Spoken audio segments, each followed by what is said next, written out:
স্নান সেরে আসতে না আসতেই চলে এসেছিলো একটা পার্সেল, তো তাই ছুটেই চলে গেছিলাম মাথা না ঝেড়েই পার্সেলটা আনতে।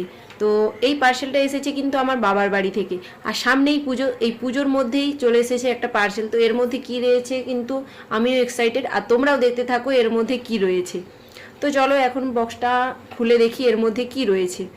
তো ঝটপট করে এই যে খোলা শুরু করে দিয়েছি।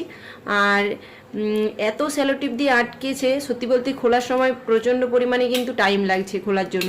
আর আমি তো খোলার সাথে সাথে পুচকু এমনিতেই অলরেডি স্টিকারগুলো তোলা শুরু করে দিয়েছে। তো চলো এখন দেখার পালা এর মধ্যে কি রয়েছে। তো বক্সটা খুলতেই কিন্তু অনেকটা টাইম লেগে গেল। তো চলো এই যে বেরিয়ে গেছে এর মধ্যে যেটা ছিল। তো এই যে দুর্গাপুজোর পুচকুর জামা, তো ওর দাদু দিদা কিন্তু স্পিড পোস্টের মাধ্যমে পাঠিয়ে দিয়েছে। আর আমাদের এখনও পর্যন্ত কিন্তু জামা কাপড় হয়নি, আর পুজোটা কিন্তু আর বেশি দিনও বাকি নেই। আর এখানে পুজো হবে কিনাও জানি না, যাই হোক তবু পাঠিয়ে দিয়েছে। তো পুচকুকে কেমন লাগছে এই জামাটা